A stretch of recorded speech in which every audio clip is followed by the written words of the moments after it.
Hello everybody. So now we are going to talk about most probable number. When do we use the most probable number? For two reasons. When you have such a diluted sample, like this is like a water sample from a river or from a beach, that is so diluted that if you try dilution plating, they will give you no colonies at all, or maybe too few to be counted. Therefore, you rely on most probable number.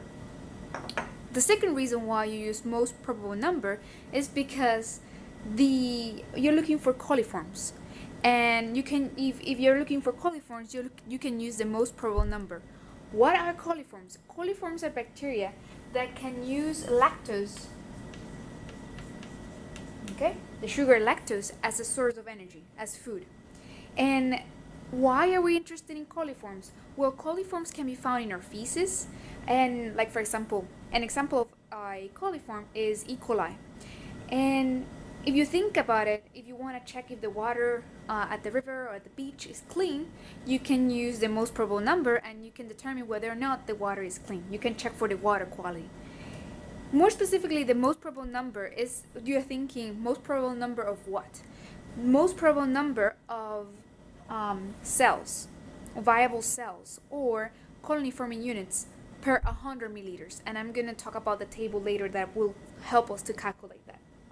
What we're going to do if we were in the lab is that what we would do is we would take 10 milliliters of your water sample and we'll put 10 milliliters here, 10 milliliters here, and 10 milliliters here. So in the first group of 3, you would add 10 milliliters of your water sample. To the second group of 3, you would add 1 milliliter of your water sample, like 1 milliliter here, 1 milliliter here, 1 milliliter here, okay? To the last group of 3, you would do 0.1 milliliter of your water sample. So it would be 0.1 milliliter here, 0.1 milliliter here, and 0.1 milliliter here. We would incubate this overnight, okay? And that's what I did.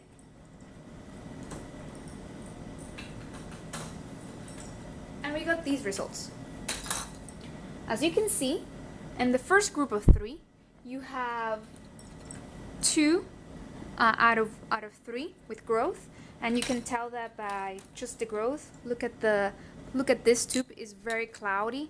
It's really cloudy, so you can tell that coliforms have grown in that tube, whereas in this tube there are no coliforms growing using the sugar. So in the first group of 3, you have 2 that have growth. In the second group of 3, you have 1 that has growth, and then in the last group of 3, here you go, you have 1 tube out of 3.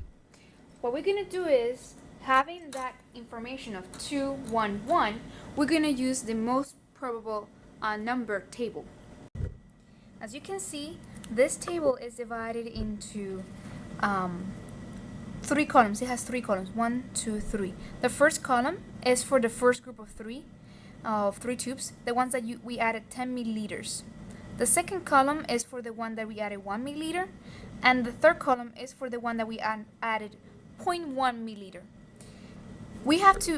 How we use this table. So in the first column for the 10 milliliter, we got two tubes out of 3 that had growth. So we know that we're somewhere here. Okay? Now for the second group of 3, we got 1 tube with growth out of 3. So we know now that either is this way here, and definitely neither of these ones. Now, to know how many viable cells we have, how many colony forming units per 100 milliliters, we have to check for the third column. In the third column, we had 1 tube with growth out of 3. So that means that we're gonna go here 1, 1, okay, and it's not gonna be this one. And this is telling us that we probably have 20 colony forming units, or 20 viable cells per 100 milliliters in our water sample. This table also gives you the percent of confidence limit, which you can say, well, statistically, probably you have about 20 cells or 20 colony forming units in the water, but you can also say I am 95% sure that I have between 7 to 89 that I have 7 to 89 cells, viable cells in per 100 milliliters of the water sample. And this is gonna help us to, this is pretty straightforward. You just incubate them overnight, and it's very helpful. It can tell us whether the water is contaminated or not.